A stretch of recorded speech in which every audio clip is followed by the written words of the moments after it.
நண்பர்கள் அனைவருக்கும் வணக்கம்.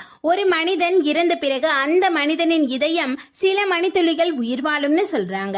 ஆனால் ஒரு இதயம் யுகம் யுகமாய் கடந்து கிட்டத்தட்ட 5000 ஆண்டுகள் உயிர் வாழ்கிறது. அதுவும் நம் பாரத நாட்டில் தான் சொன்னா உங்களால நம்ப முடியுமா? ஆமாங்க, உண்மைதான். ஆனா சாதாரண மனிதனோடது இல்ல, மாய லீலைகளின் மன்னன் கிருஷ்ணரோட இதயம் தான். ஒடிசால இருக்கிற பூரி ஜெகநாதர் கோவில்ல இன்றும் பாதுகாக்கப்பட்டு வருது. எப்படி கிருஷ்ணரோட இதயம் இந்த கோவிலுக்கு வந்துச்சு? இத்தனை வருஷமா எந்த சேதமும் அடையாம இருக்கிறதுக்கு என்ன காரணம்?